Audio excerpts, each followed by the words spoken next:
Invoice त्याच्यामध्ये त्याची calculations कसे करायचे, जीएसटी कसा कॅल्क्युलेट केला जातो, एखाद्या वस्तूवरती 18% जीएसटी असेल तर तो कसा कॅल्क्युलेट केला जाईल, तर ह्या सर्व गोष्टी आपल्याला एक्सेलमध्ये शिकायची. आज फर्स्ट लेक्चरमध्ये तुम्हाला मी शिकवणार आहे एखादं मार्कशीट कसं तयार करायचं. मार्कशीट कसं तयार करण्याच्या आधी आपल्याला बघायचं आहे की आपल्याला ब्लँक वर्कशीट कुठून करता येईल. न्यूला जायचं आणि इथं ब्लँक वर्कशीट, हे ब्लँक वर्कशीट ओपन झाल्यानंतर बघा वरती जो आहे तो त्याला टायटल बार म्हणतात. आता इथे डॉक्युमेंट 1 आहे.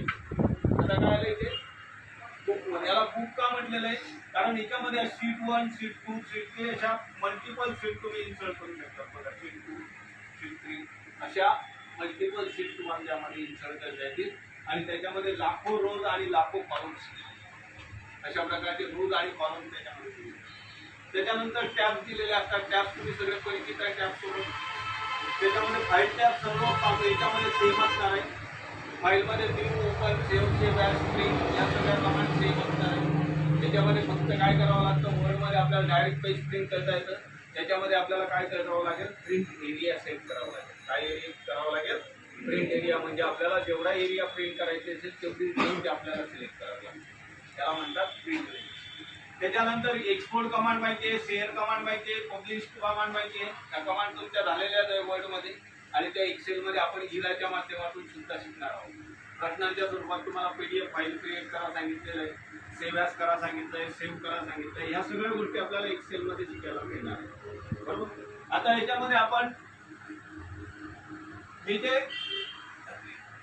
दिलेले ह्या सर्व कमांड्स असतात. यांना काय म्हटलं आता, कमांड्स. बरोबर. त्याच्या खाली बघा आता इथे A1 आलेलं आहे.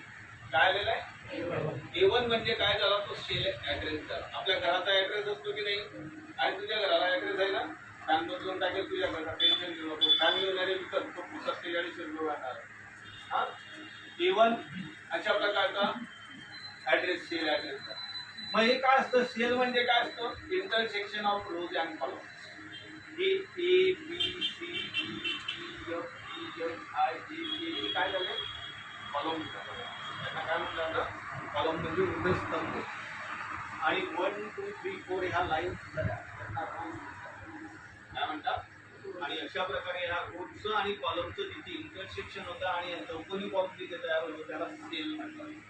काय म्हणतात, सेल. हे तुम्हाला लेक्चर्स व्यवस्थित ऐकले की रामचंद्र ते सगळं तुम्हाला शिकवलेलं आहे. अशा प्रकारच्या सेलच्या माध्यमातून आपण आता इन्फॉर्मेशन एंटर करणार. मग आता या सेलला क्लिक केलेलं इथे A1 आला. मी ह्या सेलला क्लिक करेल इथे E4 आला, कारण E आणि त्याच्यानंतर इथे क्लिक करेल